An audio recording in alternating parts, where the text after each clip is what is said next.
မင်္ဂလာပါဆွေပင်ကူ 3D မိတ်ဆွေအားလုံးမင်္ဂလာပါနော်ဆွေပင်ကူရဲ့တင်းဆရာမြင့်ဆရာကြားဆရာအားလုံးတွေပန်းစင်ပြီးတော့ 3D တကွပြောပေးမှာဖြစ်ပါတယ်ရှေ့9ရှေ့1 9က3လုံးလေးနော်တစ်ချိန်ချ4 1 3ည1 3 3ညက3လုံးလေးတစ်ချိန်ချလေကထည့်ရှင်းလိုက်ရင်6 9 9က3လုံးလေးတစ်ချိန်ချရှင်းလိုက်ရင်8 1 5ထဲမှာ3လုံးလေးဖြစ်မယ်နော်8 1 5 3လုံးလေး6 9 9 3လုံးလေး1 3 3ည3လုံးလေး8 1 5 3လုံးလေးလို့ဖြစ်မယ်နော်ဒါဆိုရင်အဲ့တော့3လုံးလေးလို့ဖြစ်ရင်8 1 5 3လုံးလေးဆိုရင်3 5 6 3လုံးပြန်လေးပါတယ်တဲ့နော်8 1 5 3လုံးလေး3 5 6 3လုံးပြန်လေးနောက်တစ်ခါ1 3 3ည3လုံးလေး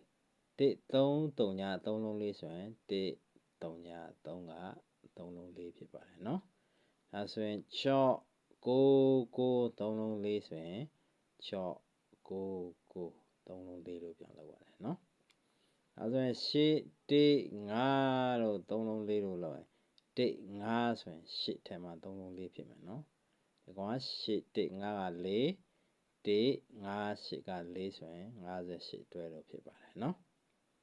ဟုတ်ပြီနော်ဒါဆိုရင်ပြန်ကြည့်အောင်5 1 8 3လုံး4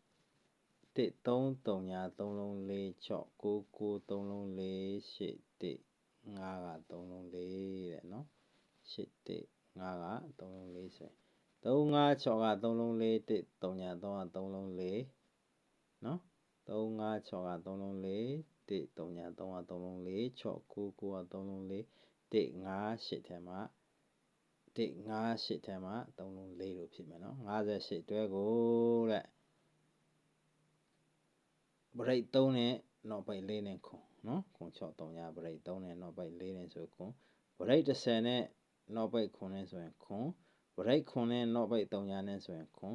ဗရိတ်8နဲ့9နောက်ပိတ်ထဲမှာခွန်ဖြစ်မယ်ဒါဆိုရင်9 8 9လို့ဖြစ်မယ်နော်9 8 9ဖြစ်မယ်ဒါမှမဟုတ်ရင်9 9 4 3လုံး4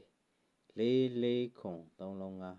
5 4 4 3လုံး4 4 4ခွန်3လုံး5 4 5ခွန်9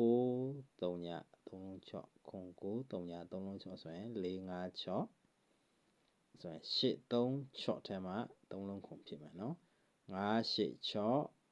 5 8 9ဖြစ်ပါတယ်နော်5 8 9နဲ့5 8 6ဖြစ်ပါတယ်နော်